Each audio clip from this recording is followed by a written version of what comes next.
आज के इस दौर में जहां हालात ये हो कि हमारी लड़कियां इर्तिदाद का शिकार हो रही हो,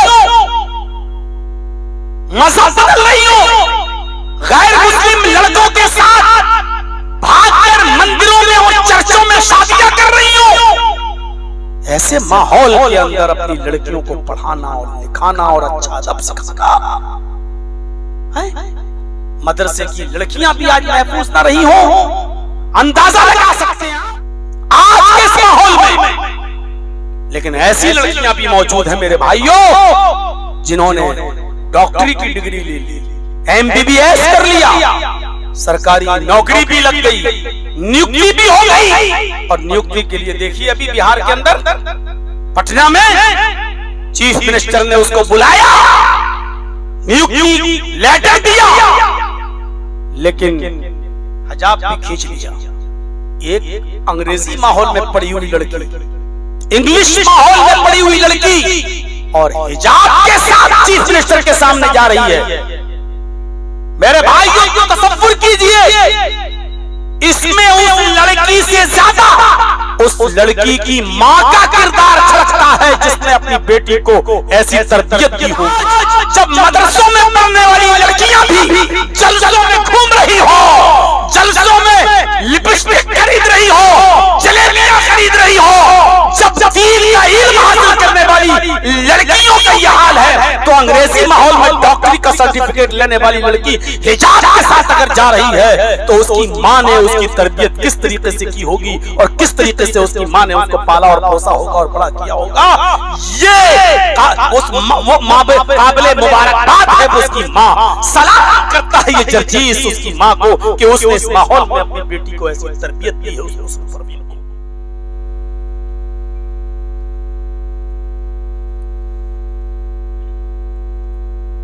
मन यहदिहिल्लाहु फला मुज़िल्ल लहु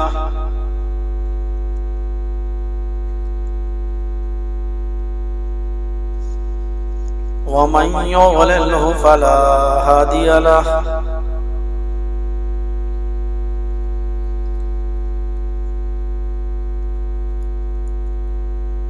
व अशहदु अल्ला इलाहा इल्लल्लाहु वहदहु ला शरीक लहु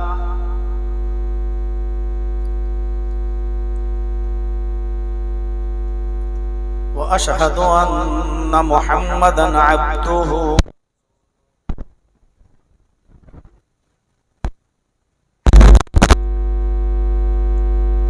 अम्मा बाद फ़इन्न खैरल हदीस किताबुल्लाह व खैरल हदी हदी मुहम्मदिन सल्लल्लाहु अलैहि वसल्लम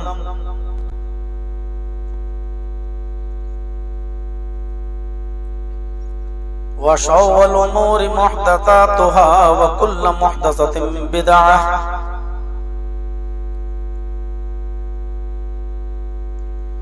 व कुल्लु बिदअतिन ज़लालह व कुल्लु ज़लालतिन फिन्नार।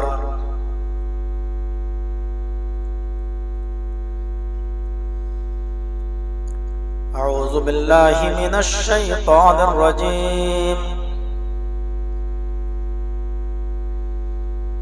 बिस्मिल्लाहिर रहमानिर रहीम।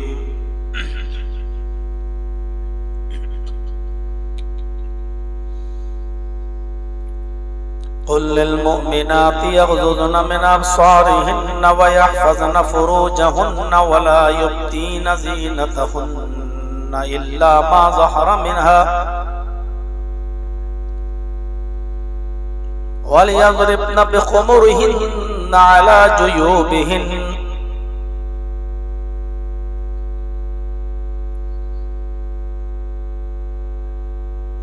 रब्बि इश्रह ली सदरी व यस्सिर ली अमरी वहलुल उक़दतम मिन लिसानी यफ़क़हू क़ौली।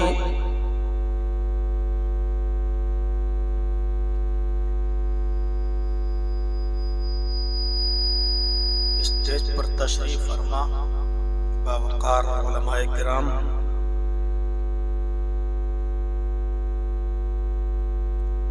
बावक़ार और सम्मानित मुअज़्ज़ज़ इलाके के दूसरे अहबाब,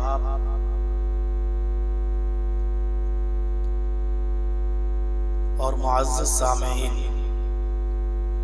पर्दा नशीन इस्लामी ख्वातीन, माँ और बहनों, कौमों मिल्लत के लायक पर नौजवानों, अजीज बच्चों, सर्दियों की इस ठंडी रात में जलसा कराना यकीनन बहुत मुश्किल काम है, और उससे भी बड़ा मुश्किल काम यह है कि सर्दियों की इस ठंडी रात में बैठकर दिल जमाई के साथ उस प्रोग्राम को सुना जाए। मुझे उम्मीद थी कि 12 बजे मुझे वक्त मिलेगा, लेकिन बताया गया कि ठंडी काफी है, लोग रुकेंगे नहीं और आप चलिए, और मुझे फौरन हुक्म हुआ, मैं निकला और आप तक पहुंचा। दुआ करता हूं अल्लाह ताला से कि जो बातें कही जा रही हैं, कही जा चुकी हैं, अल्लाह ताला कहने वालों को भी और सुनने वालों को भी अमल की पूरी पूरी तौफीक अता फरमाए। मुआशरे की इस्लाह पर बहुत सी बातें होती हैं, और इस्लाहे मुआशरे के ताल्लुक से बड़ी खूबसूरत तकरीरें भी आप सुनते रहते हैं। हमारे मुआशरे को, जिससे हमारा मुआशरा बनता है, उसमें आधी आबादी, निस्फ आबादी ख्वातीन की है, औरतों की है। जब भी समाज की इस्लाह पर बात की जाती है और उसमें औरतों को, ख्वातीन को, लेडीज को नजरअंदाज कर दिया जाए, तो फिर बात मुकम्मल नहीं हो सकती, क्योंकि हमारे मुआशरे का ख्वातीन भी एक हिस्सा है। बड़े जोरों शोर के साथ एक मुद्दा उठता है, खास तौर पर इलेक्ट्रॉनिक मीडिया पर, प्रिंट मीडिया पर भी उठता है वो, लेकिन इलेक्ट्रॉनिक मीडिया पर वो मुद्दा ज्यादा उठाया जाता है कि इस्लाम के अंदर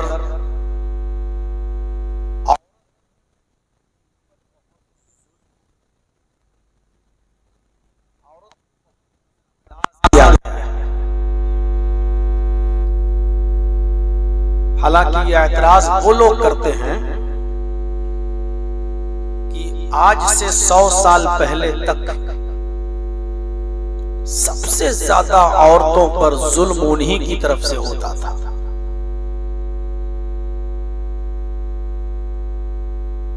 पति के मर जाने के बाद औरत को जिंदा रहने का अधिकार नहीं था।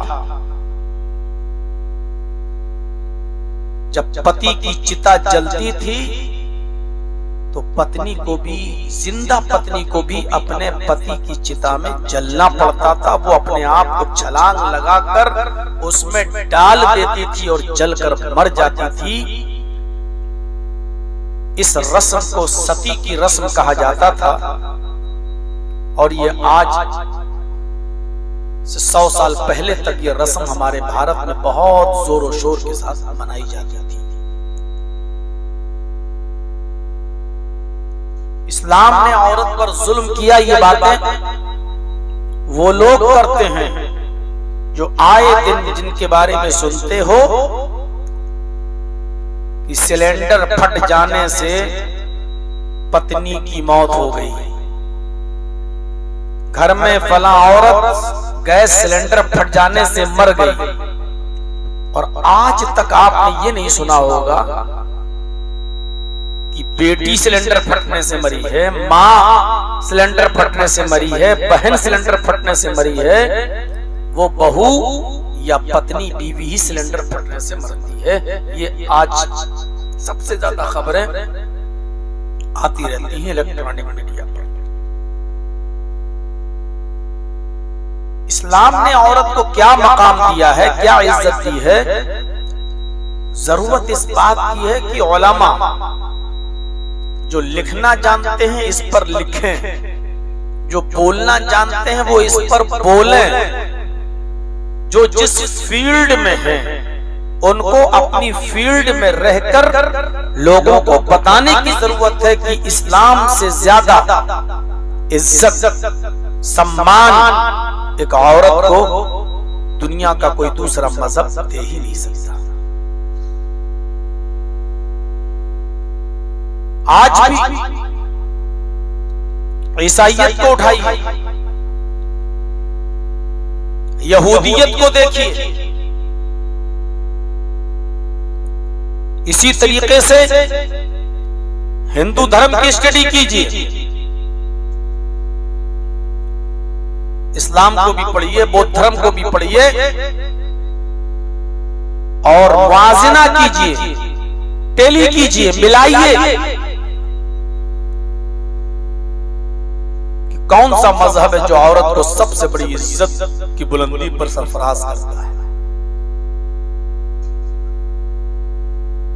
औरत को सरबुलंदी अता फरमाता है। यहूदियत कहती है, तौरात अगर आप पढ़ें तो साफ तौर पर लिखा है यहूदियत के अंदर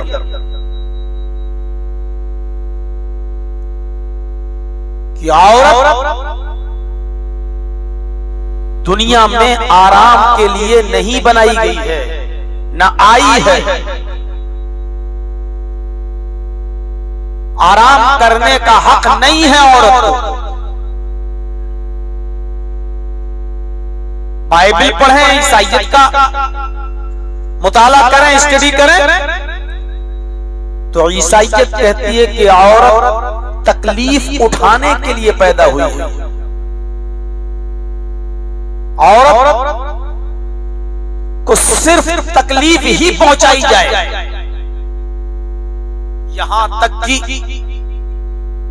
आज भी जिन औरतों को डिलीवरी होती है और डॉक्टर के रिसर्च के बाद ये तय पाया जाए कि इस औरत की डिलीवरी ऑपरेशन से होगी क्योंकि पेट में बच्चा उल्टा हो गया है या वक्त से पहले पैदाइश होना है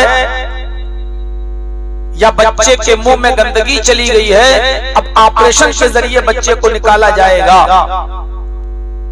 तो आमतौर पर यह होता है कि रीढ़ की हड्डी में एक इंजेक्शन लगाया जाता है जिससे नीचे का हिस्सा सुन्न हो जाता है और उसके बाद में ऑपरेशन करके बच्चे को निकाल लिया जाता है जिससे औरत को तकलीफ नहीं होती है।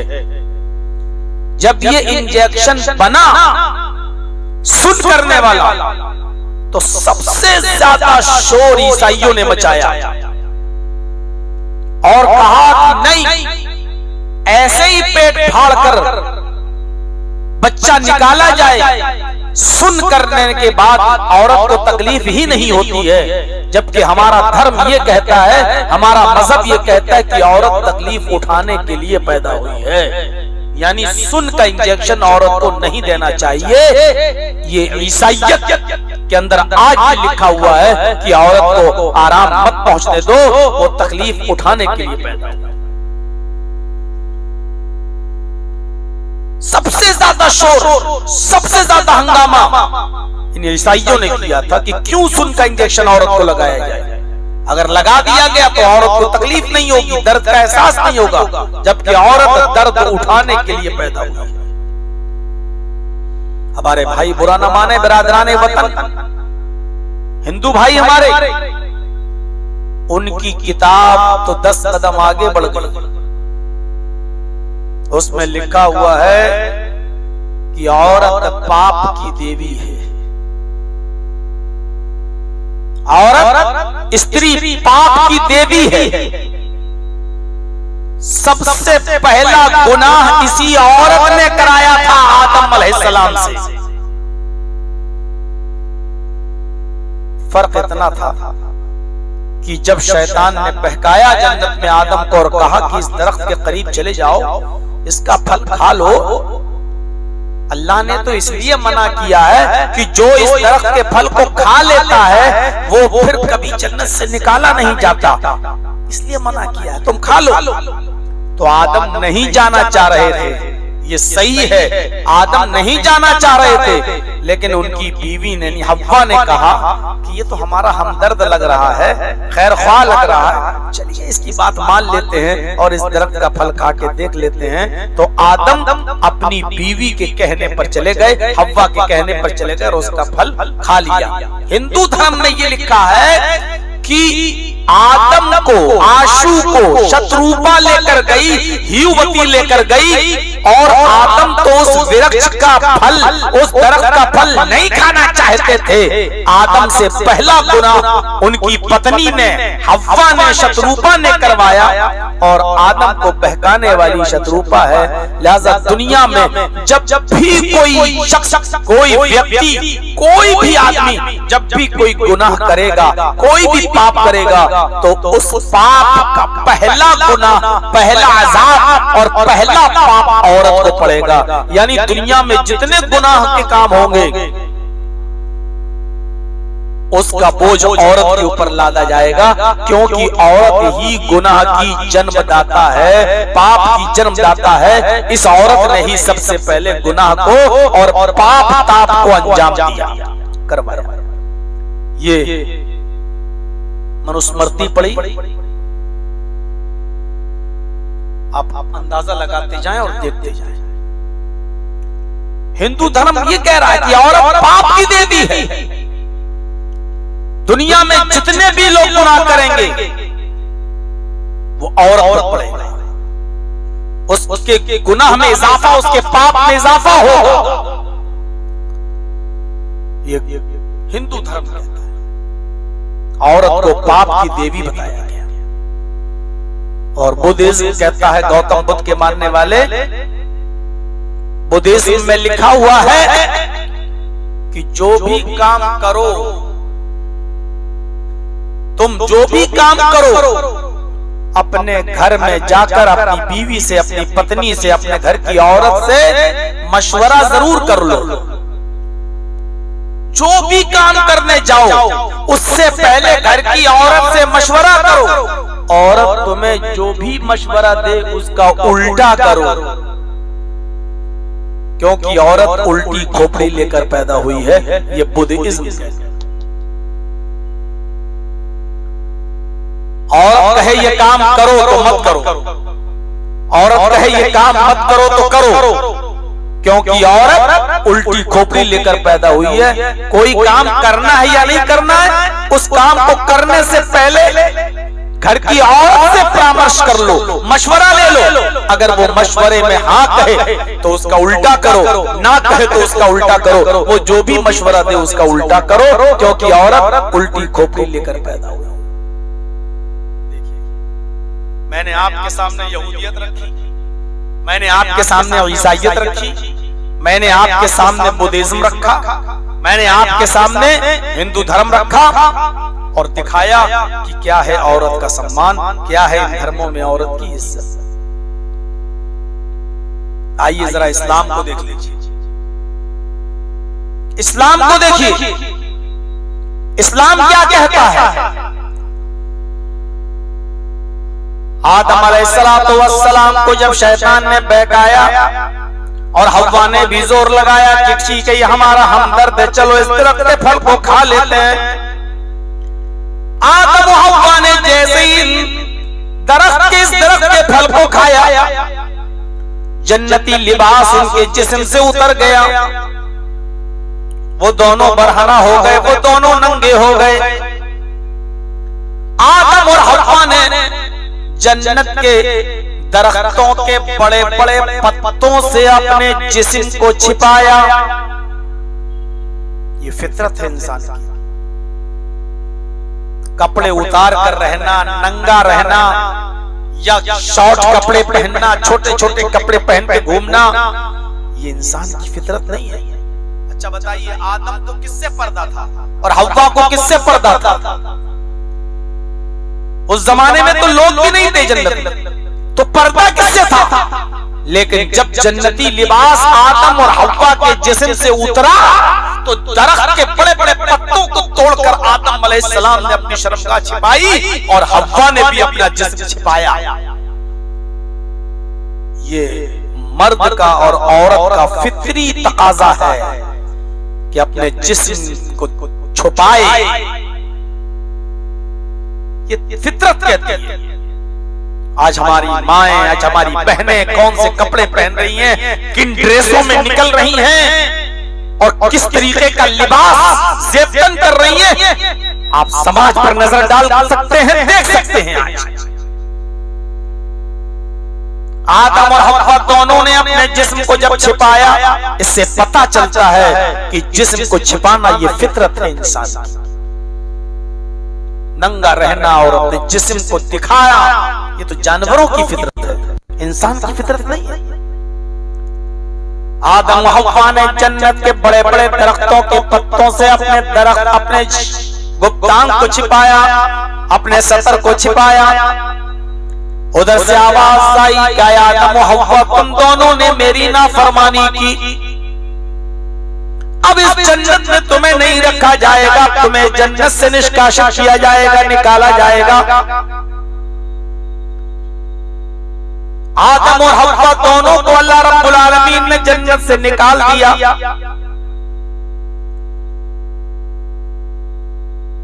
आदम श्रीलंका में उतरे और हव्वा को जद्दा में। इन दोनों की मुलाकात भी एक लंबे अरसे के बाद होती है। आदम और हव्वा जब दोनों मिलते हैं, मुलाकात करते हैं, इस दुनिया में भेजे जाते हैं। तो इस दुनिया में आने के बाद आदम अलैहिस्सलातु वस्सलाम ने अपनी इस गलती की माफी अल्लाह रब्बुल आलमीन से जिन अल्फाज में की है, कुरान उनके उन अल्फाज को रिकॉर्ड करता है, बयान करता है। आदम अलैहिस्सलाम ने अपने रब से दरख्त का फल खा लेने की क्षमा मांगी, माफी मांगी, तो इन अल्फाजों में मांगी, रब्बना ज़लमना अनफुसना व इल्लम तग़फिर लना व तरहमना लनकूनन्न मिनल खासिरीन। आए हमारे रब, हम दोनों ने जुल्म किया है अपनी जान पर, अपने नफ्स पर। आदम अलैहिस्सलाम ये नहीं कह रहे हैं कि अल्लाह मैं तो नहीं चाह रहा था, मुझे मेरी बीवी लेकर गई। देख रहे हैं इस्लाम ने एक औरत को कितना मकाम दिया। आदम अलैहिस्सलाम ये कह सकते थे कि अल्लाह मैं तो नहीं जाना चाह रहा था, बीवी ने कह दिया चले जाओ खा लो, तो मैंने खा लिया, अरे अल्लाह जो सजा देना उसको नहीं। आदम अलैहिस्सलाम जो दुआ मांग रहे हैं वो दुआ ये, रब्बना ज़लमना, आए हमारे रब हम दोनों ने जुल्म किया है, अनफुसना अपने आप पर, अपने नफ्स पर, व इल्लम तग़फिर लना, और अगर तूने हम दोनों की मग़फ़िरत न फरमाई, तूने हम दोनों को माफ न किया, व तरहमना, और हम दोनों पर तूने अपना रहमो करम न फरमाया, हम दोनों पर अपनी कृपा न की, हम दोनों पर अपना रहम न किया, लनकूनन्न मिनल खासिरीन, तो हम दुनिया में नुकसान उठाने वालों में से हो जाएंगे, हम जहन्नम में जाने वालों में से हो जाएंगे, हम टोटा उठाने वालों में से, लॉस उठाने वालों में से हो जाएंगे। हम अपनी गलती का एतराफ कर रहे हैं, हम दोनों से गलती हुई है, और आए अल्लाह तू हमें माफ नहीं करेगा तो कौन माफ करेगा। हम अपनी गलती का इकरार करते हैं, हम अपनी गलती का एतराफ करते हैं। हजरत आदम अलैहिस्सलातु वस्सलाम ने अपनी गलती का एतराफ किया और अल्लाह ताला ने इन दोनों की गलती को माफ भी कर दिया। सजा के तौर पर जहन्नम में नहीं भेजा, बस दोनों को दुनिया में उतार दिया। इस्लाम ये नहीं कहता है कि औरत की वजह से ये दुनिया बसी है और आदम औरत की वजह से निकाले गए, इसलिए औरत पर जुल्म करो। नहीं, आप उस मंजर को देखिए जरा, इस्लाम ने औरत को क्या मकाम दिया, ये कहां दिखाएंगे? ये चुड़ैलें जो बैठ जाती हैं ना टीवियों पर, बाल खोल कर और मेकअप करके और ये दिखा के, और पूरी जोर आजमाई ये चुड़ैलें इस्लाम के खिलाफ करती हैं, नाम नहीं लेती, लेकिन उनका निशाना यही होता है कि इस्लाम के अंदर ये है पर्दा, बुर्का, हिजाब, ये सारी चीजें औरत को बांध कर रख दिया है। मैं पूछना चाहता हूं इन चुड़ैलों से, करवा चौथ के व्रत के बारे में भी कभी बोली हो? एक औरत बेचारी रोजा रखती है, व्रत रखती है करवा चौथ का, सुबह से लेके शाम तक कुछ नहीं खाती नहीं पीती, छलनी लेके देखती रहती है चांद को, और जब चांद निकल आता है तब वो बेचारी खाती है पीती है, और ये रोजा वो रखती है व्रत अपने पति की लंबी आयु के लिए, अपने शौहर की लंबी उम्र के लिए। मुझे बताइए कि एक औरत ही अपने आदमी की लंबी उम्र के लिए दुआ क्यों मांगे, रोजा क्यों रखे? क्या ये औरत पर जुल्म नहीं है? एक आदमी को रोजा और व्रत रखने की इजाजत क्यों नहीं है हिंदू धर्म के अंदर? अपनी पत्नी की लंबी उम्र के लिए वो भी रख ले। आदमी नहीं रखेगा, ये औरत की इंसल्ट नहीं है, ये औरत की बेइज्जती नहीं है, आदमी ही लंबी उम्र पाएगा।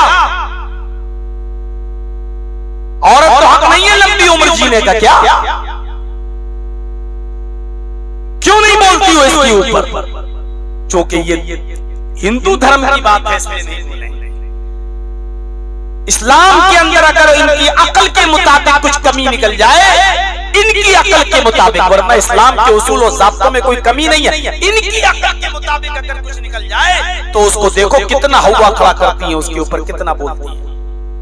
आपको मालूम है, हज करने जाते हो या उमरा करने जाते हो, उम्रे की मिसाल ले लो, जो लोग उमरा करने गए होंगे उनको अच्छी तरीके से मालूम होगा उम्रे में क्या काम होता है। मीकात पे एहराम पहनी है, आजकल तो यही हवाई जहाज वगैरह से जो जाते हैं वहीं पे पहना दिया जाता है, और मीकात जब गुजरती है तो ऐलान कर दिया जाता है कि मीकात से आप गुजर रहे हैं, आप नियत कर लीजिए। जद्दा उतरने के बाद कहीं जहां आप उतरते हैं सीधे आपकी होटल में ले जाया जाता है, सबसे पहला काम होता है आपका खाने काबा में जाकर तवाफ करने का।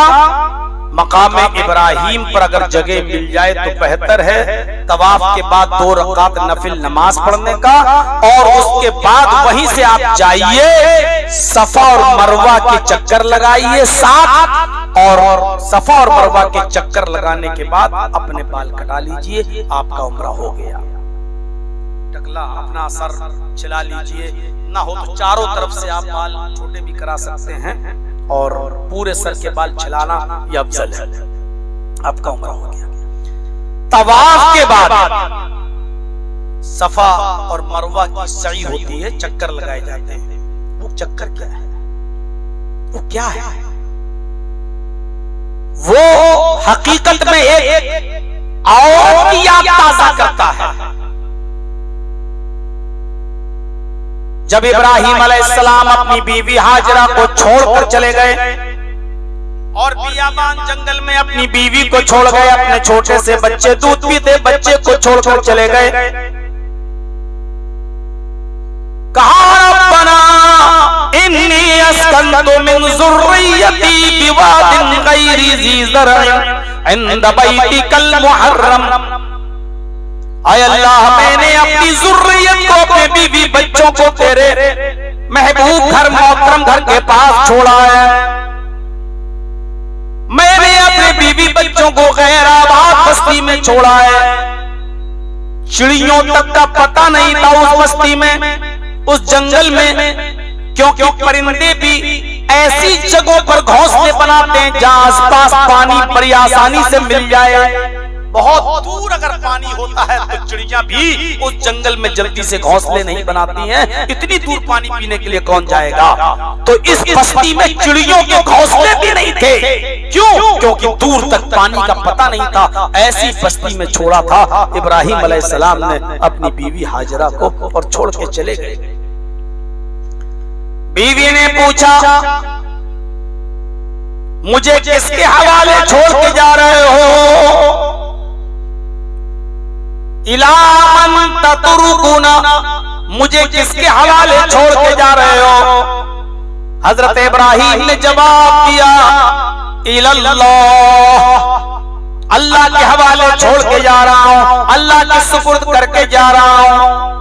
हाजरा ने जब ये सुना तो जवाब दिया, अब आप जाइए, मुझे अकेले छोड़ के जा रहे हो तो चले जाओ। अब मेरा रब हमें जाये नहीं करेगा, मेरा रब हमें बर्बाद नहीं करेगा। अब हमारा रब हमको हरगिज़ जाये और बर्बाद नहीं करेगा। कितना भरोसा था अल्लाह की जात के ऊपर। एक दिन गुजर गया, जो सत्तू थे खा लिया, सत्तू खत्म हो गया, पानी खत्म हो गया। छोटा बच्चा प्यासा है इस्माइल, मैं 2-4 दिन बगैर पानी के जिंदा रह सकता हूं, बच्चा कैसे जिंदा रहेगा?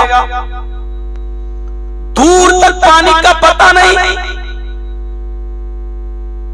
कोई काफिला नजर आ जाए उससे पानी ले लूं, लेकिन पानी का पता नहीं। हजरत हाजरा पानी की तलाश में दौड़ती हैं, सफा पर चढ़ जाती हैं, झांक कर देखती हैं उस पहाड़ी के नीचे कोई बस्ती रहती हो तो उन बस्ती के लोगों से थोड़ा सा पानी मांग लो, लेकिन उस पहाड़ी से झांकती हैं तो कोई बस्ती आबाद नहीं। उनको दूसरी साइड में दूसरी पहाड़ी नजर आती है जिसको मरवा कहा जाता है। वो सफा से दौड़ती हैं, चक्कर लगाती हैं, चलती हैं और मरवा तक जाती हैं। बीच में कभी आहिस्ता चलती हैं और बीच में कभी कभी तेजी से चलती हैं, अकड़ के चलती हैं, अकेली हैं, कभी कभी इस तरीके से बहादुरों की तरह चलती हैं, अकड़ के चलती हैं, सीना तान के चलती हैं, फिर रुक जाती हैं, फिर थोड़ी देर नॉर्मल चाल चलती हैं और फिर थोड़ी देर अकड़ के चलती हैं। मरवा पहाड़ी में पहुंच जाती हैं, मरवा से नीचे झांक कर देती हैं, कोई बस्ती आबाद हो तो इन बस्ती वालों से पानी ले लिया जाए, लेकिन कोई बस्ती नजर नहीं आती। सफा से मरवा एक चक्कर, फिर मरवा से सफा दौड़ी 2 चक्कर, पानी की तलाश में वो सफा से मरवा, मरवा से सफा, फिर सफा से मरवा, मरवा से सफा और फिर सफा से मरवा, दौड़ती रही यहाँ तक कि उन्होंने 7 चक्कर लगा लिए। सफा से दौड़ी मरवा तक 1 चक्कर, फिर मरवा से दौड़ी सफा पर 2 चक्कर, फिर सफा से दौड़ी मरवा पर 3 चक्कर, फिर मरवा से दौड़ी सफा पर 4 चक्कर, फिर सफा से दौड़ी मरवा पर 5वां चक्कर, फिर मरवा से दौड़ी सफा पर 6वां चक्कर, फिर सफा से दौड़ी मरवा पर 7 चक्कर। थक गई, पसीना पसीना हो गई। मेरे भाइयों, पानी नहीं मिला, लौट कर मायूस होकर अपने बच्चे के पास आकर बैठ गई इस्माइल के पास और कहने लगी, अल्लाह, एक औरत को जितना मेहनत करना था कर लिया, जितना दौड़ सकती थी दौड़ ली, जितना कोशिश कर सकती थी कर ली। मेरा शौहर मुझे और इस बच्चे को तेरे सुपुर्द करके गया है, इस बच्चे के लिए पानी का इंतजाम कर। उधर अल्लाह ने हुक्म दिया, जिब्रील क्या देखते हो? मेरा बंदा इब्राहिम मेरी बंदी हाजरा को और अपने बेटे इस्माइल को मेरे भरोसे पर छोड़कर गया है। इनको भूखा और प्यासा नहीं मारा जा सकता है। जाओ, जहां इस्माइल पैरों पे एड़ियां रगड़ रहे हैं उसी जगह पर तुम अपना पर मारो। और जैसे ही जिब्रील ने इस्माइल के पैरों की एड़ियों के पास अपना पर मारा, अल्लाह ताला ने जमजम का चश्मा जारी कर दिया, पानी निकाल दिया, वहां से पानी का चश्मा फूट गया। हाजरा ने जैसे ही पानी देखा तो खुशी से झूम उठी और पानी कहीं खत्म ना हो जाए तो उसको बांधने लगी, रोकने लगी, मिट्टी की मुडेर पर बांधने लगी। हदीस के अल्फाज हैं, जब हाजरा पानी को रोक रही थी पानी फैल रहा था वो रोक रही थी, तो कहती जाती थी जम जम जम जम। ये अबरानी जबान का लफ्ज है, अरबी का लफ्ज नहीं है। उस जमाने में अबरानी जबान बोली जाती थी, ये अबरानी जबान का लफ्ज है। जम जम आए पानी रुक रुक रुक रुक। जम का मतलब होता है अबरानी जबान में रुक रुक। वो पानी को ऐसे रोक रही थी, वो कह रही थी जम जम जम जम जम, रुक जा, रुक रुक रुक रुक, कहां जा रहा, रुक रुक। एक मुंडेर बांध दी। अल्लाह के नबी फरमाते हैं अल्लाह रहम करे हाजरा पर, उसने पानी को बांध दिया। अगर उसने पानी की मुंडेर न बांधी होती तो अल्लाह उस पानी को सारी दुनिया में फैला देता। और अगर पानी सारी दुनिया में फैल जाता तो उस पानी की वो इज्जत बाकी न रहती जो आज है। जो चीज आसानी से मिल जाए उसकी इज्जत नहीं होती। देख रहे हो गंगा का पानी, कोई इज्जत है?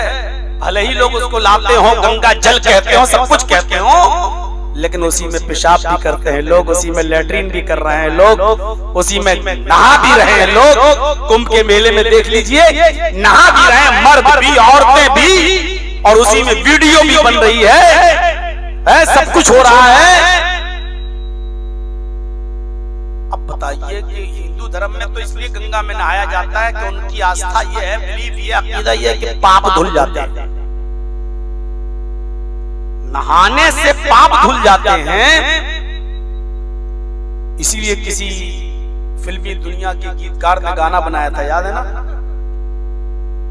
राम तेरी गंगा मैली हो गई, पापियों के पाप धोते धोते।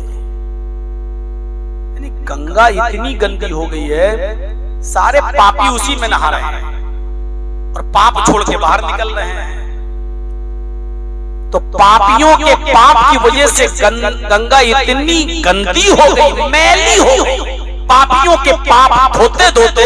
अब अगर कोई आदमी उसमें डुबकी लगाएगा तो उसके पाप तो धुलेंगे नहीं, जो पाप पहले से पड़े हुए हैं वो और चढ़ जाएंगे।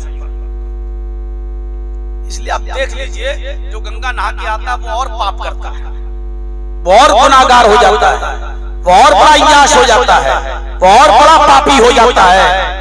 मेरे भाइयों, पानी की वो कद्र बाकी नहीं रहती अगर पूरी दुनिया में फैल जाता जो आज उसकी इज्जत है। लोग कितने इज्जत के साथ उस पानी को लेते और पीते हैं, और लेबोरेटरी में चेक करो, और किया गया है, इस भारत की लेबोरेटरी में चेक किया गया है। आज तक कोई भी, ना तो विश्व हिंदू परिषद का आदमी, ना शिवसेना का आदमी, किसी भी कट्टर से कट्टर हिंदूवादी संगठन के लोग भी उस पानी के अंदर कोई कमी नहीं निकाल सके।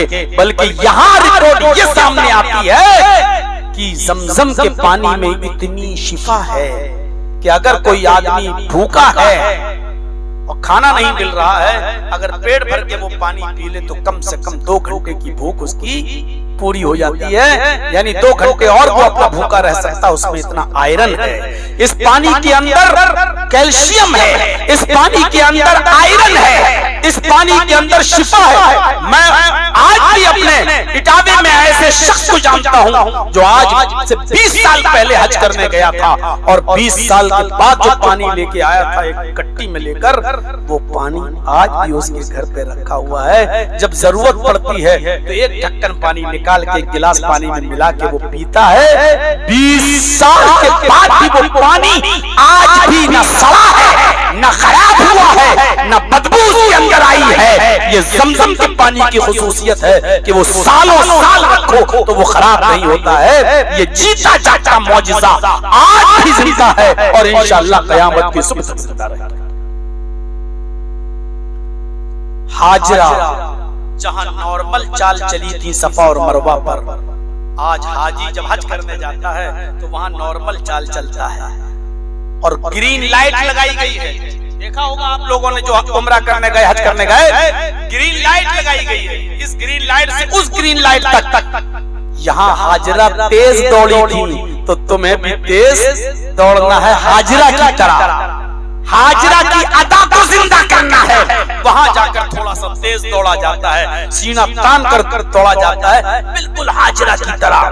आए हिंदुस्तान की नापाक मीडिया के लोगों, इस्लाम को रुस्वा करने वाले इस्लाम को जलील करने वालों, औरत के ताल्लुक से इस्लाम को बदनाम करने वालों, लिखो तुम्हारे कलम में ताकत हो, लिखो इससे बड़ी एक औरत की इज्जत क्या होगी कि जब तक हज में या उम्रे में कोई शख्स हजरत हाजरा के मकामात पर जहां वो दौड़ी थी अगर दौड़ न लगाए, और जहां तेज दौड़ी थी वहां तेज ना दौड़े, और जहां आहिस्ता दौड़ी थी वहां आहिस्ता ना दौड़े, और 7 चक्कर लगाकर आयशा हजरत हाजरा की अदा को अगर नहीं अदा करता है तो उसका ना हज होता है ना उसका उम्रा होता है।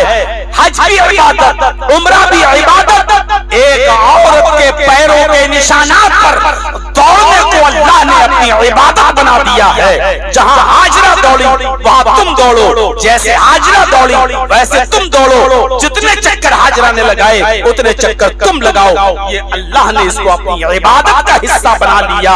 एक औरत के पैरों के निशानात को जहां वो दौड़ी उसको अल्लाह ने अपनी इबादत बना दिया हो, इससे ज्यादा एक औरत की इज्जत दुनिया का कौन सा मजहब दे सकता है, कौन सा धर्म दे सकता है?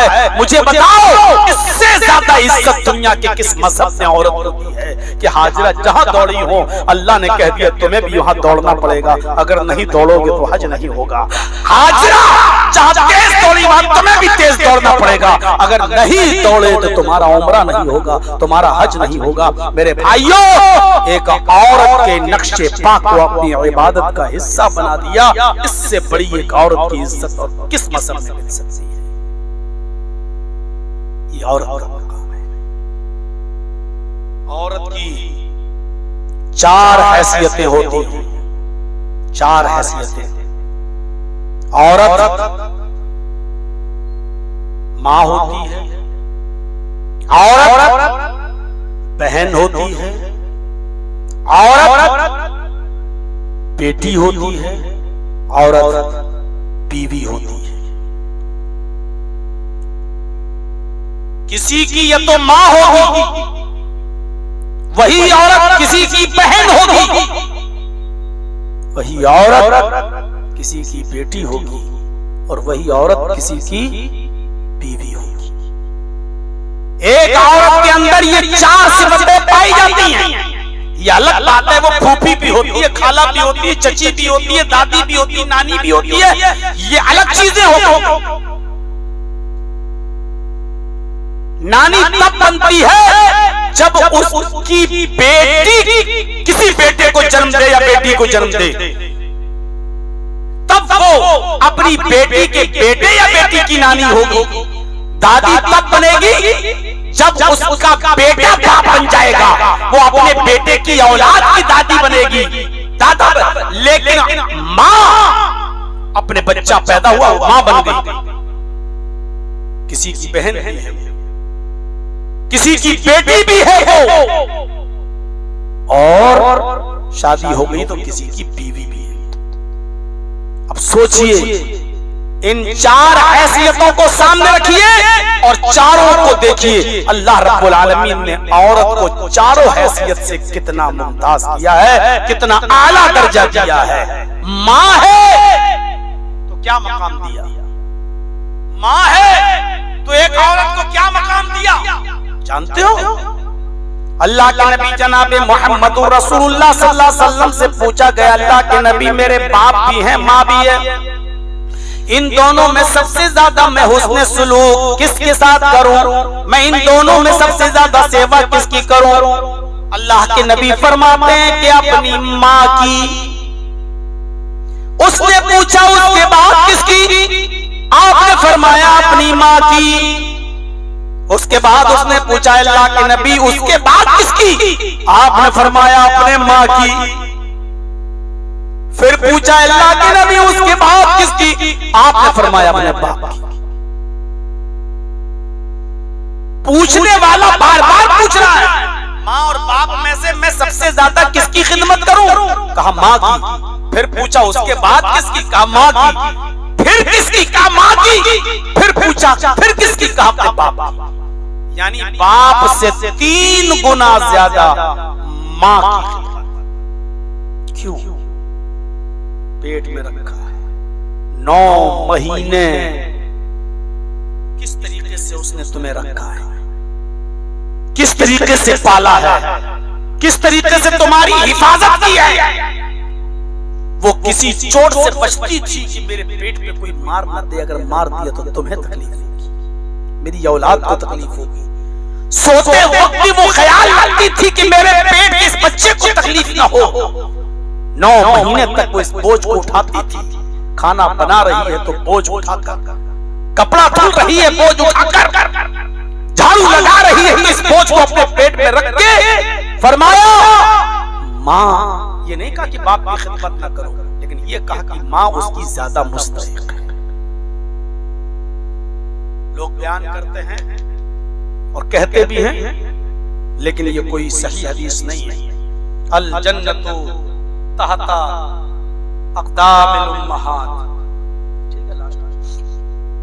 अल जन्नतु तहता अक़दामिल उम्महात, जन्नत माँ के कदमों के नीचे। मैं पहले बता दे रहा हूं, ये हदीस सही नहीं है, ज़ईफ है। अल्लामा अलबानी ने इसको ज़ईफ करार दिया है, लेकिन ज़ईफ बताने के बाद मैं बता सकता हूं आपको मेरे भाइयों, इससे ये पता चलता है कि माँ का मकाम क्या है, माँ का मर्तबा क्या है। यानी जन्नत उस वक्त तक तुम्हें नहीं मिल सकती जब तक कि माँ तुमसे खुश नहीं है, माँ तुमसे राजी नहीं है। अल्लाह के नबी सल्लल्लाहु अलैहि वसल्लम की सही हदीस मौजूद है, आपने फरमाया अल्लाह की लानत हो उस शख्स पर जो अपने माँ और बाप दोनों को पाए और दोनों को जिंदगी पाकर उनकी खिदमत करके जन्नत हासिल न कर सके। ऐसे शख्स पर अल्लाह की लानत हो, फटकार हो। मेरे भाइयों, यानी जन्नत उसी के लिए है जो अपने माँ बाप की खिदमत करने में कामयाब हो गया। अपने माँ बाप की खिदमत और सेवा करके अगर वो जन्नत नहीं पा सका तो उससे बड़ा बदनसीब शख्स कोई नहीं। मैं अक्सर बयान करता हूँ, माँ बड़ी अजीब चीज होती है। अपनी औलाद की तकलीफ नहीं देख सकती, अपनी औलाद की तकलीफ नहीं देख सकती है। और किसी ने अफसाना लिखा है, कोई दलील न पूछना हमसे, कि एक आशिक था, उसको अपनी किसी माशूका से बहुत प्यार था। एक तरफा ये करता था, वो नहीं करती थी। एक दिन उसने कह दिया कि तुम मुझे बहुत चाहते हो। कहा कि बस दिल चीर के नहीं दिखा सकता। आजकल के डायलॉग उस जमाने में भी चलते थे। अरे तुम बताओ तो सही, तुम्हें क्या चाहिए, बोलो तो सही। उसने कहा अगर तू मुझसे सच्चा प्यार करता है तो एक काम कर, अपनी माँ का कलेजा काट कर ला और मेरे सामने पेश कर, तब मैं मानूंगी कि तू मुझे प्यार करता है। माँ अपने बच्चे से बहुत प्यार करती थी। ये देर से जाता था तो माँ डांटती थी, बेटा तेरे इंतजार में मैं घर में बैठी रहती हूँ, जब तक तू आ नहीं जाता मुझे नींद नहीं आती, तू रोजाना रात में देर से क्यों आता। अब ये सोचने लगा कि माँ तो हमसे बहुत प्यार करती है, मैं माँ का कलेजा कैसे लाऊं। फिर सोचते लगता है, अरे माँ तो आज नहीं तो कल मरेगी, वो तो मरने वाली है ही, बुढ़ी हो चुकी है, 62 है, कल मरे परसों मरे, 1 साल बाद, महीने बाद, 2 महीने बाद, वो तो जाना ही है। अगर ये माशूका निकल गई मेरे हाथ से तब तो गड़बड़ होगा। तो चलो क्यों ना मैं अपनी माँ को मार दूं और कलेजा निकाल के दे दूं उसको, तो मरना तो है ही उसको, अब उसकी जिंदगी है ही कितने दिन की। ये कमबख्त गया, दरवाजा खटखटाया रात में। माँ ने कहा बेटा आज फिर तू देर से आया। उसने बुढ़िया को धक्का दिया, किचन से छुरी निकाली और माँ को काट दिया, उसका पेट फाड़ा, कलेजा निकाला, प्लेट में कलेजा रखता है और रात ही में लेकर भागता है कि जल्दी चले अपनी माशूका को दे दें, जितनी जल्दी मैं उसको दे दूंगा उतनी जल्दी मेरी हो जाएगी। वो भागता हुआ गया, रास्ते में ठोकर लगती है, मुंह के बल गिरता है, कलेजा जमीन पर गिरा और प्लेट लुढ़कती हुई नाली में चली गई। वो जल्दी से उठा, घुटने में चोट लगी, पहले प्लेट निकालता है और प्लेट को धोता है और फिर अपने माँ के पड़े हुए जमीन पर कलेजे के पास जाता है, कलेजे को जमीन से उठाकर प्लेट में रखता है। कलेजे से आवाज आती है, बेटे गिरते हुए चोट तो नहीं लगी, बेटे गिरते हुए चोट तो नहीं लगी। अफसाना है, कहावत है, लेकिन हकीकत यह है कि माँ का कलेजा ऐसा ही होता है। तुम लाख माँ को सताओ, लेकिन जब माँ ये देखती है कि मेरे बेटे को तकलीफ पहुंची है तो तड़प जाती है, तरस जाती है। हजरत अलकमा इंतकाल का वक्त है, कलमा अदा नहीं हो रहा है। बीवी ने खबर पहुंचाई, अल्लाह के रसूल मेरे शौहर अलकमा की जबान से कलमा अदा नहीं हो रहा है। अल्लाह के नबी आए, कलमा पढ़वाया, अलकमा की जबान से कलमा नहीं निकल रहा है। अल्लाह के नबी ने कहा शायद अलकमा की माँ अलकमा से नाराज है, बुलाओ। बुलाया गया, माँ आई, कहा अल्लाह के नबी ने है अलकमा की माँ, तेरे बेटे की जबान से कलमा अदा नहीं हो रहा है, क्या बात है? कहा वो जाने उसका काम। लगता है कि तुम अपने बेटे से नाराज हो। कहती कि हाँ मैं अपने बेटे से नाराज हूं। कहा इसीलिए तेरे बेटे की जबान से कलमा अदा नहीं हो रहा है। अगर ये इस हाल में मर गया और कलमा अदा नहीं हुआ तो बहुत बुरा अंजाम होगा तेरे बेटे का, माफ कर दे। कहती है कि अल्लाह के नबी मैं अपने बेटे को माफ नहीं कर सकती, इसने मेरा बहुत दिल दुखाया है।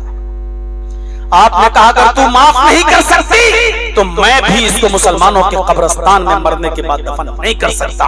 सहाबा जाओ जंगल से लकड़ियां इकट्ठी करके लाओ, इसके दरवाजे के बाहर लकड़ियां जमा कर दो, जब ये मर जाए तो इसकी लाश को उठाकर आग में जला दो। माँ का सताने वाला और माँ का नाफरमान मोहम्मद के कब्रिस्तान में दफन नहीं होगा।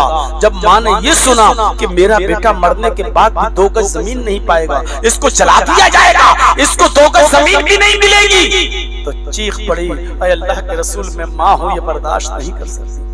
कहा तो फिर बता अपने बेटे से नाराज क्यों है? तो कहते अल्लाह के रसूल नाराजगी की बहुत बड़ी वजह नहीं है, बस इतनी वजह है मैं अपने बेटे की तारीफ भी करती हूँ। काना कसीरुस सलाह व कसीरुस सयाम, मेरा बेटा बहुत बड़ा नमाजी है, मेरा बेटा बहुत बड़ा रोजदार है, ये नफली नमाजें भी पढ़ता है और नफली रोजे भी रखता है, नमाज में और रोजे में कोई कमी नहीं है। लेकिन अल्लाह के नबी कमी सिर्फ ये है कि ये मुझे अपनी बीवी से कम समझता है, अपनी बीवी को मुझ पर ज्यादा तरजीह देता है।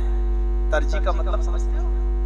अपनी बीवी को ज्यादा अहमियत देता है, मुझे कम देता है, यानी देता है लेकिन कम।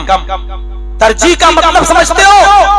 ये 2 कपड़े लाता है ईद पर, एक मेरे लिए एक मेरी बीवी के लिए, अपनी बीवी के लिए, लेकिन पहले अपनी बीवी को देता है, बाद में मुझे देता है। ये बाहर से आता है खाने के लिए, पहले अपनी बीवी को पूछता है, बाद में मुझे पूछता है। यानी जो भी काम करता है पहले बीवी का ख्याल करता है, बाद में मेरा। यानी ख्याल तो करता है लेकिन बीवी के बाद मुझे ये इंसल्ट लगती है, अपनी ये जलील करता है मुझे अपनी बीवी के सामने। अल्लाह के रसूल अपनी बीवी को ज्यादा तरजीह देता है। यहाँ पर भी कितने ऐसे बैठे होंगे जो गुलाम होंगे अपनी बीवियों के, यही पर बैठे होंगे जो अपनी माँ को कम अहमियत देते होंगे और अपनी औरतों को ज्यादा अहमियत देते होंगे, अपनी बीवियों को ज्यादा। हो सकता है कि मेरी ये तकरीर आज हमारी औरतों को, माँ बहनों को बुरी लग रही हो कि लो ये तो और भड़का देगा, अब तो मेरा आदमी तकरीर के बाद आएगा, अब तो अपनी अम्मा को ज्यादा समझेगा, हमें अहमियत कम, हमारी अहमियत कम कर देगा। कर दे।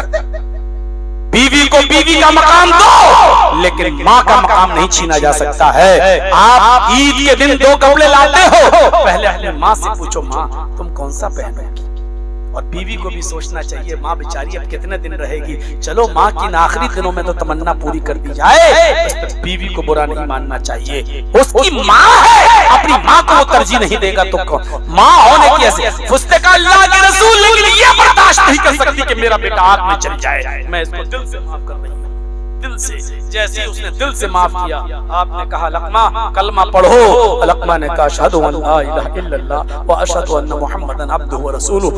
कलमा ज़बान से निकल गया और उसी वक्त उनकी रूह भी निकल गई, इंतकाल हो गया। कलमा पढ़े बगैर अगर जाते तो क्या होता, और कलमा अदा हो गया।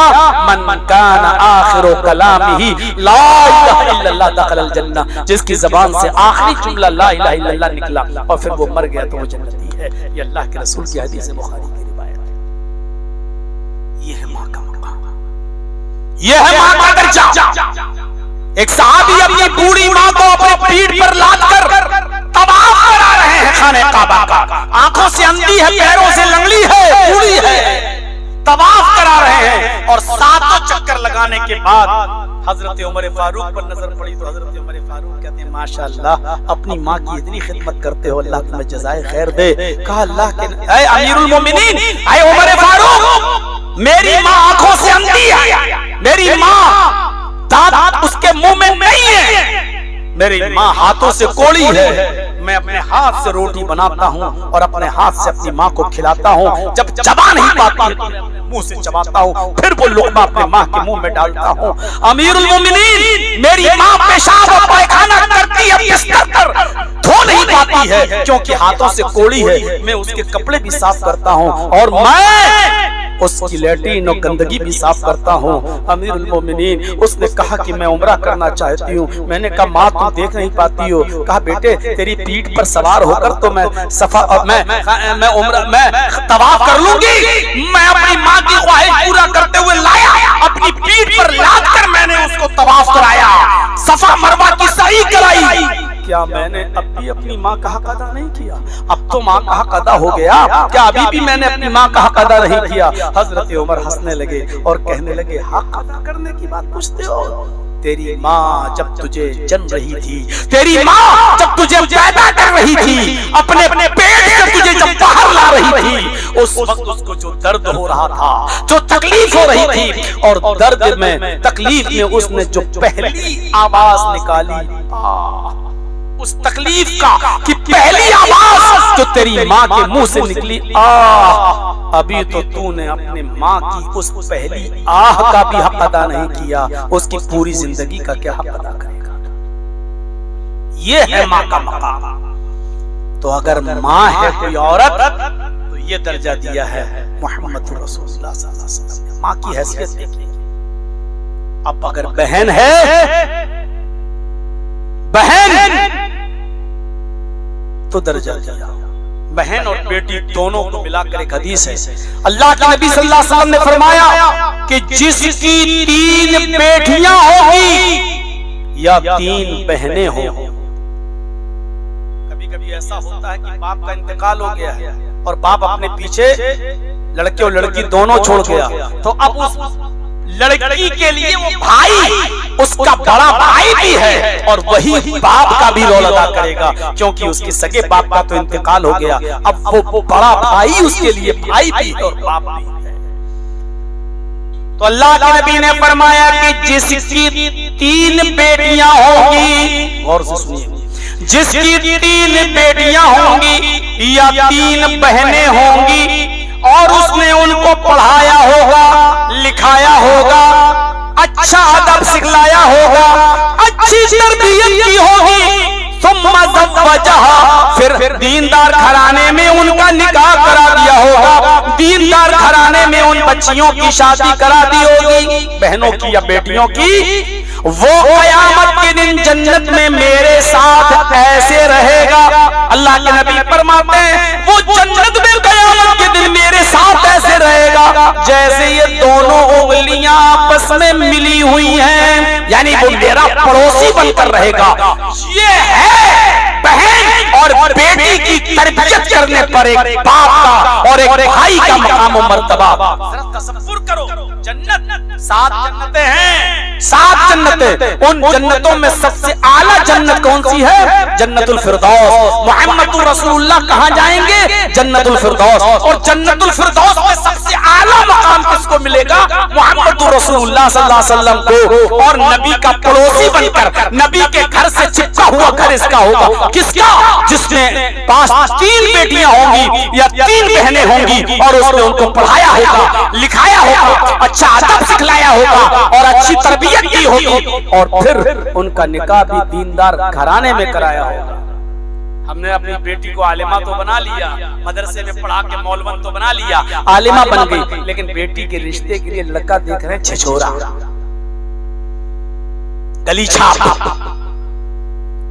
बैंक का लड़का जो सूद और ब्याज का कारोबार करता है, सूदी कारोबार करता है, सूदी बिजनेस कर रहा है, सूद का कारोबार खोले बैठा है। हमने अपनी बेटी को आलिमा बनाया और किसी दलमुद्दे के साथ शेविंग करने वाले तालियों का जनाजा निकाल के गाड़ियों में बहाने वाले लड़के के साथ हमने इसका निकाह कर दिया। ऐसे शख्स के बारे में यह हदीस नहीं है। छोरे लड़कों के साथ शादी कर दी, उनके बारे में नहीं। तो मदब वजह अच्छे घराने में, दीनदार घराने में उनकी शादी कर दी। ये शख्स जन्नत में मेरे साथ ऐसे रहेगा। अल्लाह के नबी फरमाते हैं जैसे ये दोनों उंगलियां आपस में मिली हुई हैं, ये दोनों उंगलियां आपस में मिली, यानी जैसे ये चिपकी हुई है, ऐसे वो मेरा पड़ोसी बनकर रहेगा। ये मकाम है बेटियों की परवरिश करने वाले का और बहनों की परवरिश करने वाले का और उनको पढ़ाने और लिखाने वाले का और उनकी शादियां कराने वाले का। कितना बड़ा मकाम है ये है। अंदाजा लगाइए बेटी का मकाम। पढ़ाओ लिखाओ, अच्छा अदब सिखाओ। आज के इस दौर में जहां हालात ये हो कि हमारी लड़कियां इर्तिदाद का शिकार हो रही हो, मजहब बदल रही हो, गैर मुस्लिम लड़कों के साथ भागकर मंदिरों में और चर्चों में शादियां कर रही हो, ऐसे माहौल के अंदर अपनी लड़कियों को पढ़ाना और लिखाना और अच्छा अदब सिखाना। मदरसे की लड़कियां भी आज महफूज ना रही हो। अंदाजा लगा सकते हैं आप कितना मुश्किल काम है। एक लड़की जब स्कूल जाती है, कॉलेज जाती है, और खास तौर पर उस स्कूल जाती है जो को एजुकेशन वाला हो, जहां लड़के और लड़कियां दोनों बैठकर तालीम हासिल करते हो, तो एक बाप को नींद कैसे आ जाती है। एक बाप 7 बजे अपनी लड़की को भेजकर इत्मीनान और चैन और सुकून के साथ 12 बजे तक और 1 बजे तक कैसे रह जाता है कि मेरी लड़की बिल्कुल पाक और साफ होगी और किसी लड़के के साथ उसका कॉन्टेक्ट और कनेक्शन नहीं होगा। कैसे उसको इत्मीनान मिल जाता है, वो भी आज के इस माहौल में, आज के इस माहौल में। लेकिन ऐसी लड़कियां भी मौजूद हैं मेरे भाइयों जिन्होंने डॉक्टरी की डिग्री ले ली, MBBS कर लिया, सरकारी नौकरी भी लग गई, नियुक्ति भी हो गई। और नियुक्ति के लिए देखिए अभी बिहार के अंदर पटना में चीफ मिनिस्टर ने उसको बुलाया, नियुक्ति लेटर दिया, लेकिन हिजाब भी खींच लिया। एक अंग्रेजी माहौल में पड़ी हुई लड़की, इंग्लिश माहौल में पड़ी हुई लड़की और हिजाब के साथ चीफ मिनिस्टर के सामने जा रही है। मेरे भाइयों को तसव्वुर कीजिए, इसमें उस लड़की से ज्यादा उस लड़की की मां का किरदार झलकता है जिसने अपनी बेटी को ऐसी तरबियत दी होगी, ऐसी तरबियत। उसका हिजाब खींचा गया, वो एक अलग मुद्दा है, वो तो हिजाब नहीं हटाई ना, उसका खींच लिया गया। मीडिया पर भरमार पड़ी हुई है, इसकी जितनी मजम्मत की जाए कम है। लेकिन भाइयों ये सोचने की जरूरत है कि आज जब मदरसों में पढ़ने वाली लड़कियां भी जलसों में घूम रही हो, जलसों में लिपस्टिक खरीद रही हो, जलेबियां खरीद रही हो, जब दीन का इल्म हासिल करने वाली लड़कियों का यह हाल है, तो अंग्रेजी माहौल में डॉक्टरी का सर्टिफिकेट लेने वाली लड़की हिजाब के साथ अगर जा रही है तो उसकी मां ने उसकी तरबियत किस तरीके से की होगी और किस तरीके से उसकी मां ने उसको पाला और पोसा होगा और बड़ा किया होगा। ये उस काबिले मुबारकबाद है उसकी मां। सलाम करता है ये जर्जीस उसकी मां को कि उसने इस माहौल में अपनी बेटी को ऐसी तरबियत दी है। उसको देंगे। जलसों में भी अपनी मोटरसाइकिल पर अपनी सालियों को बिठा के लाने वालों, ससुराल से अपनी भाभी को अपने घर तक लाने वालों, तुमसे क्या उम्मीद रखी जाए? बेगैरती का तमाशा बना दिया।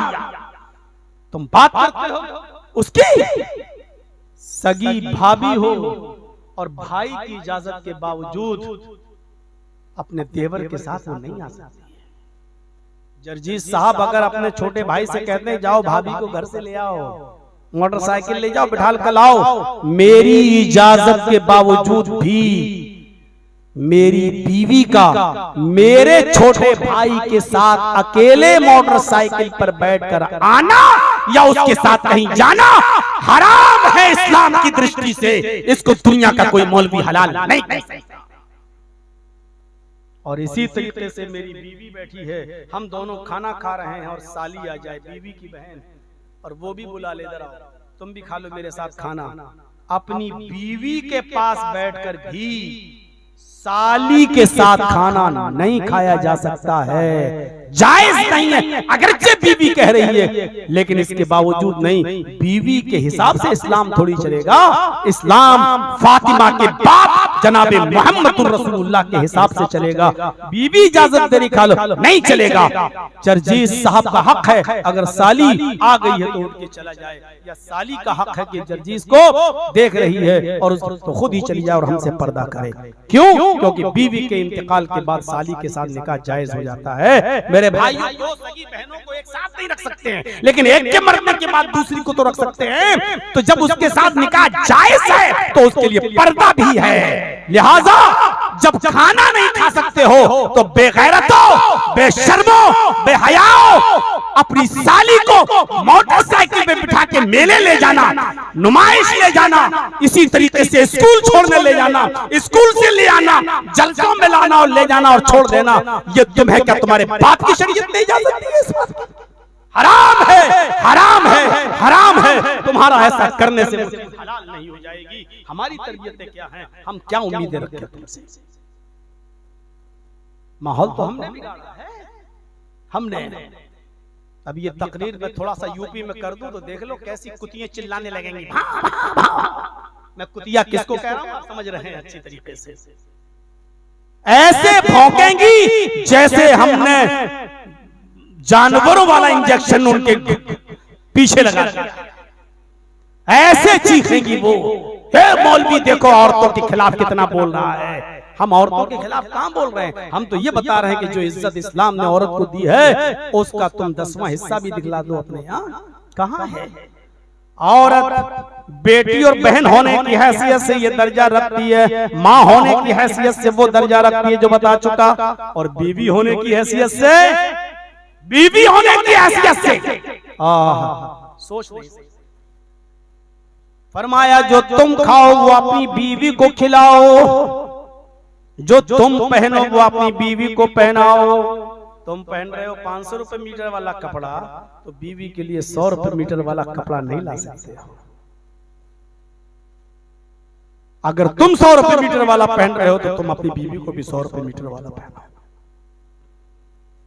तुम अगर बड़े का खा रहे हो तो बीवी को भी खिलाओ, लेकिन ऐसा नहीं होगा कि तुम देसी खाओ, चिकन और महंगी मछली खाओ और बीवी को कह दो कि तू बड़ा खाए। ये नहीं होगा।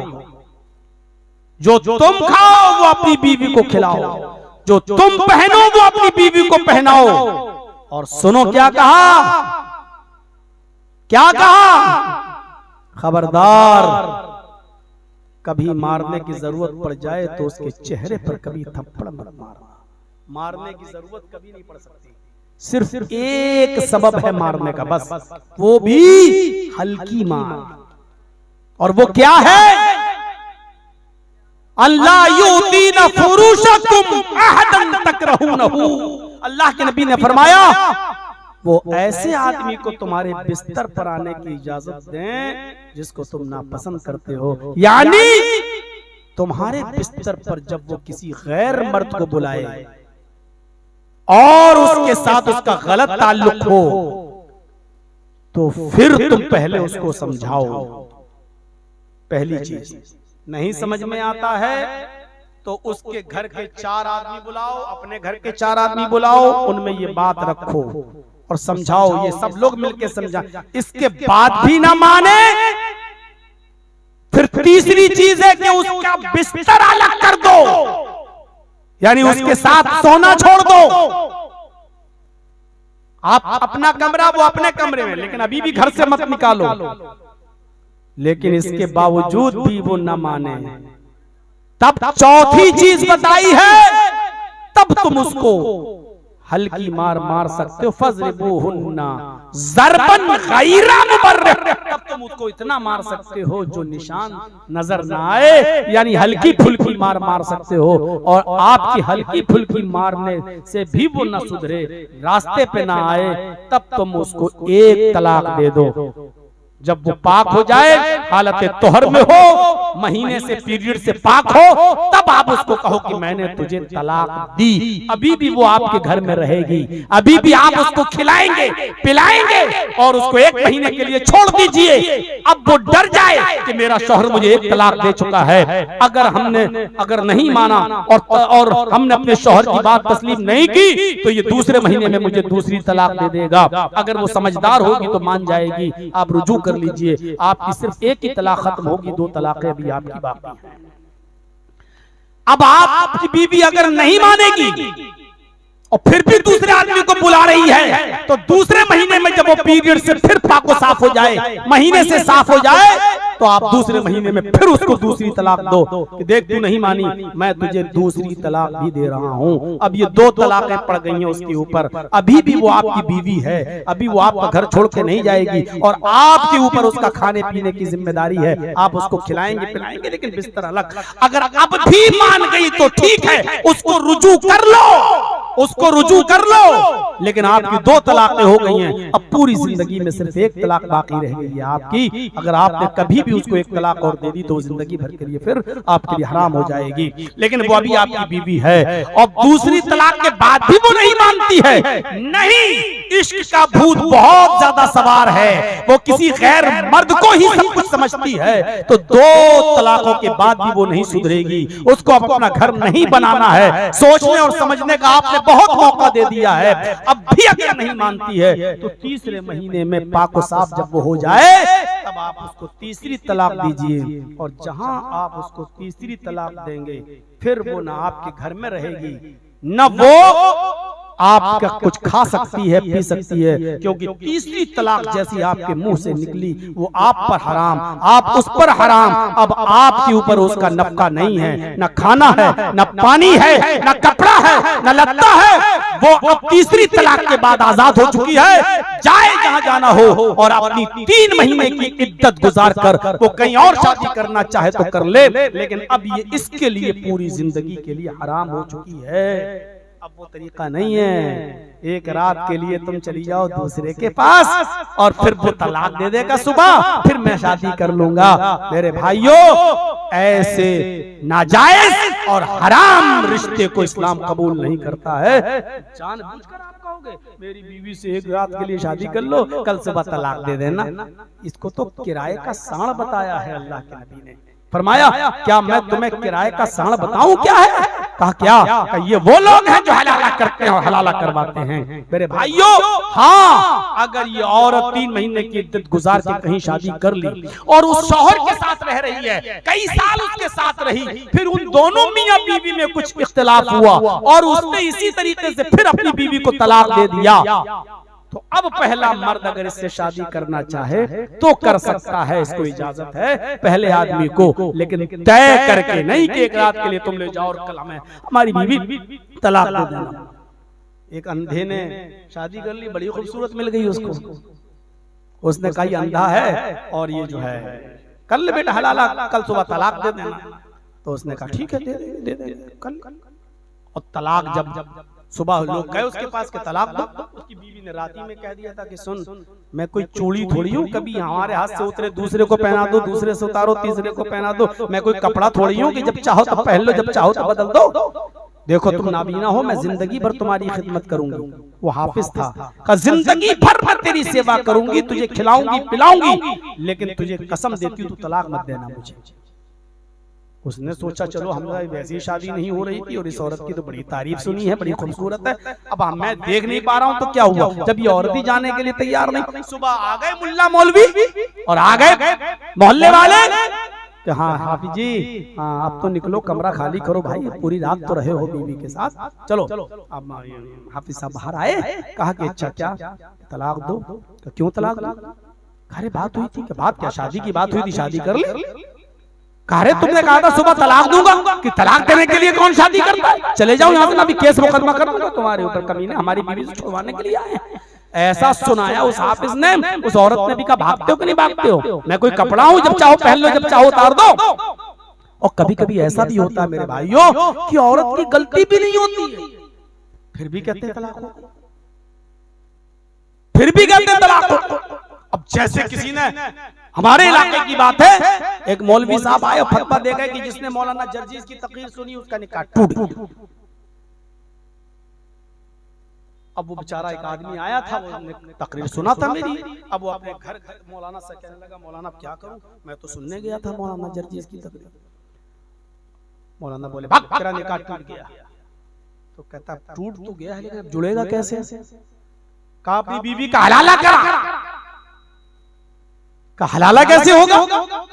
कहा कि अपनी बीवी की शादी एक रात के लिए किसी दूसरे मर्द के साथ कर और दूसरे दिन फिर वो तलाक देगा, फिर तेरी बीवी तक गुजारेगी, फिर तू शादी कर सकता है। तो कहने लगा कि मेरी बीवी तो यार वहाबी घर की है, वो तो मानेगी नहीं। का नहीं मानेगी तो कैसे करेगी? और मान लो हम किसी के साथ कर दे और वो तलाक न दे तो? मौलाना साहब बोले कि हाँ ये तो हो सकता है कि तलाक न दे तो नियत खराब कर सकता है। फिर कैसा करो तो मेरे साथ कर दो, मुझ पे भरोसा रखो। ये खुला हुआ सांड था, आवारा। मौलवियों को फरिश्ता मत समझना, जवान जवान बेटियों को पढ़ने के लिए भेज देते हो ना मौलवियों के पास, सबसे खतरनाक जहर है ये। हर जलसों में मौलवियों को मुर्गा मछली अंडा खिलाओगे तो गर्मी तो रहेगी। इसलिए याद रखना, कभी किसी मौलवी को फरिश्ता मत समझना, चाहे वो मौलवी जर्जीस ही क्यों ना हो। याद रखिएगा, मैं तुम्हारे कान खड़े कर रहा हूं। हमारी माँ बहन बेटियां बहुत जल्दी होशियार, मौलवी है बस सीधा होगा। नहीं, अल्लाह के नबी के जमाने में सहाबा से ज्यादा सीधा कौन था? लेकिन सहाबा तक से ये जुर्म हो गया।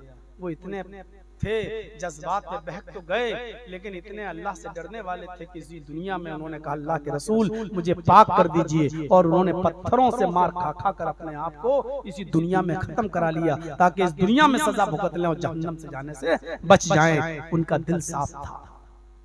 वो आकर कहते हैं कि मुझसे गलती हो गई। आजकल कोई नहीं कहेगा, कोई नहीं कहेगा कि मुझसे गलती हो गई। समाज में मुंह दिखाने के लायक नहीं रहेगा, कोई नहीं कहेगा। इसलिए अपनी जवान जवान बेटी औरतों से पढ़वाइए, जवान मौलवियों के पास मत भेजिए अपनी बच्चियों को। था ना एक मौलाना साहब 55 साल का 60 साल का ट्यूशन पढ़ाने जाता था, 17-18 साल की बच्ची को कुरान शरीफ, और उसकी खूबसूरती पर फिदा हो गया। तो एक दिन पढ़ा के लाया कुछ खाने पीने की चीज पर, कहता है बेटी तुम बहुत खूबसूरत हो, ये खा लेना, तुम्हें नजर नहीं लगेगी। सोचा मौलाना साहब दे रहे हैं, चलो ठीक है मैं खा लूंगी मौलाना साहब, बाद में आप ठीक है आप पढ़ाइए। वो पढ़ा के चले गए। अब मौलाना इंतजार में थे, जैसी खाएगी मेरी दीवानी हो जाएगी। वो भूल गई, उसने रख दिया किसी अलमारी में ताक में खाने की चीज। रात में सो गई, अचानक चली हवा, वो ताक से वो चीज नीचे गिर गई।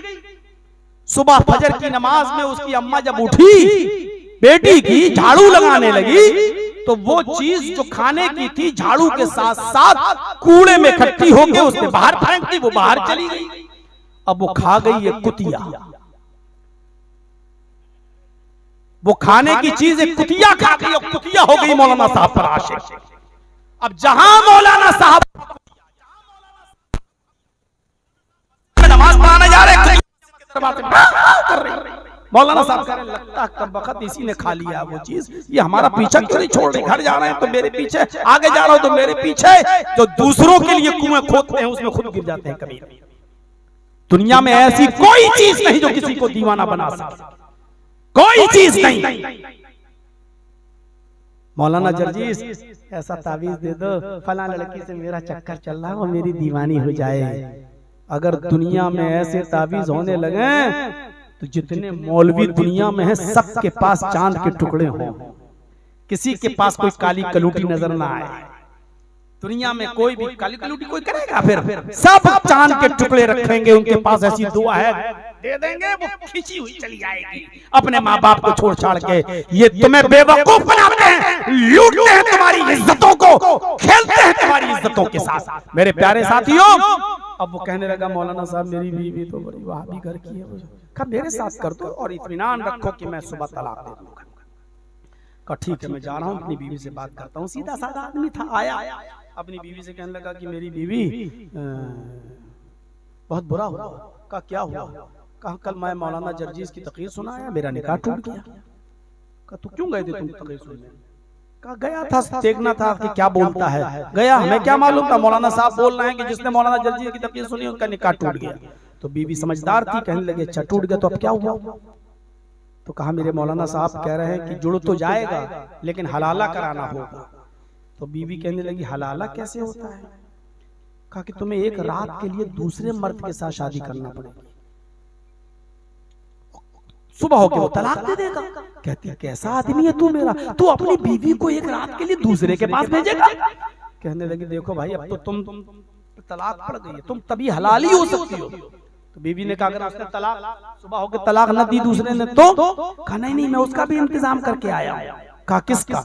का वो मौलाना साहब कह रहे हैं कि मैं यकीन करो सबके सामने वादा कर रहा हूँ सुबह ही तलाक दे दूंगा, आज की रात तुम उसके साथ निकाह करूंगा। कहा ठीक है पहले मौलाना साहब को मेरे पास बुला के दिखा, मैं उनसे निकाह करने के लिए तैयार हूँ लेकिन मेरे एक दो सवाल का जवाब दे दें।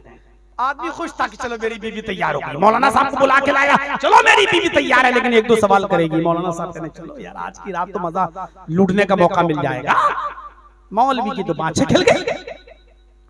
आया बीवी आके बैठ गई। कहा मौलाना साहब मेरे हस्बैंड का निकाह टूट गया। कहा जी। कहा क्यों? कहा इन्होंने एक वहाबी मौलवी की तकरीर सुन ली, इनका निकाह टूट गया। अच्छा तो जुड़ेगा कैसे? हमने बता दिया इनको कि एक रात के लिए तुम्हें शादी करना पड़ेगा। अब बीवी आग पगोला, कहती है एक बात बताइए मौलाना साहब, तकरीर तो मेरे शौहर ने सुनी तो मेरे आदमी का ना निकाह टूटा है, मैं तो अपने घर पे थी, मैं तो नहीं सुनी, तो मेरा निकाह क्यों टूट गया? मौलाना कहते पागल है क्या, तू ही तो उसके निकाह में है। ठीक है दोनों एक दूसरे के निकाह में हैं, लेकिन सजा उसको मिलनी चाहिए जिसने गलती की। मैंने तो गलती नहीं की, तो मुझे सजा क्यों मिल रही है? मैं क्यों एक रात के लिए तेरे पास आऊं शादी करूं? मेरा क्या कसूर है? कहा नहीं निकाह तुम्हारा ही टूटा। कहा वाह मारो घुटना फूटे सर, अभी इसकी खोपड़ी पर हमें पत्थर मारते हैं, देखे तुम्हें चोट लगती है कि इसको चोट लगती है? जो गलती करेगा उसी को सजा मिले। उसका शौहर कहता है अरे तुम मौलाना साहब से बहस कर रही हो? बोली चुप चुप। अपने शौहर से कहती चुप चुप। अब डर गया, क्या बात है भाई, तकरीर किसने सुनी? कहा मैंने, जलसे में दौड़ गया था। कहा मैं। तो निकाह किसका टूटा? कहा मेरा। कहा जब तेरा टूटा तो तू ही हलाला कर, मैं क्यों जाऊं हलाला कराने? तो कहता मैं किसके साथ हलाला करूं? कहा इसी मौलवी के साथ कर लेना, ये हलाला करता फिरता है साल है ना, इसी के साथ कर ले, गलती तेरी, हलाला करने के लिए तैयार, भाग चल यहां से। आ गया मौलवी जूते उठा के भागा वहां से, कहता अरे बाप रे बाप, वहाबियों के घर में तो बकरियां भी वहाबी होती हैं, अरे तुमने सबसे बड़ी गलती की, तुम इस घर में शादी करे क्यों? उसने ऐसा जवाब दिया कि मौलवी चप्पल उठा के भागा और फिर रुका नहीं, पूरी बस्ती में नहीं दिखा, कहने लगा नहीं भाई कुछ नहीं, तुम रहो अपनी बीवी के साथ यार। आज अगर हर औरत ऐसी बन जाए तो आज कोई उनकी इज्जतों के साथ खिलवाड़ करने वाला ना हो। ये कितना मजाक होता है मीडिया पर, छिचोरापन। आज देख लीजिए कोई बात होती है कितने कमेंट आते हैं, ये हलाले की औलाद है, ये हलाले की औलाद है, ये हलाले की औलाद। इस शर्मिंदगी का सबब क्या है? कौन है इसका जिम्मेदार? इस्लाम ने इस हलाले को हलाला करार नहीं दिया है, ये गलत है मेरे प्यारे साथियों, ऐसा नहीं होना चाहिए। बाकायदा मैंने एक जगह बोर्ड लिखा हुआ देखा, उस पर लिखा हलाला सेंटर, हलाला सेंटर। आगे बढ़े तो उसमें लिखा हुआ है कि 20 साल से 80 साल तक के मौलवी अवेलेबल हैं। अगर किसी की मां बहन बेटी को हलाले की जरूरत हो तो यहां आकर संपर्क करें। जैसे बकरे खोले जाते हैं बकरियों के लिए, पाले जाते हैं, ऐसे अब मौलवी भी पाले जाने लगे। 20 साल से लेकर 80 साल तक के बेगैरतों, ये दिन देखने से पहले तुम चुल्लू भर पानी में डूब के मर गए। तो ऐसी माएं होनी चाहिए जो अपने बच्चों को ऐसी तरबियत दें, ऐसी तरबियत दें जैसे ये हिजाब वाली बच्ची जो आज मेरे भाइयों उसके साथ गलत हुआ है, गलत हुआ है, मैं भी कहता हूं गलत हुआ है, लेकिन उसने अपनी मर्जी से ये गलत नहीं किया है। अब चीफ मिनिस्टर को कौन क्या कहे, उसने तो नौकरी तक करने से मना कर दिया क्योंकि इज्जत उसको ज्यादा प्यारी थी। उसने सोच लिया कि आगे क्या होगा। मेरे भाइयों, आगे देखो क्या होता है। मैं कहना ये चाहता हूं कि ऐसी माओं की जरूरत है जो अपनी औलाद की ऐसी तरबियत करें। तो इस्लाम ने औरत को बहुत बड़ा मकाम दिया है।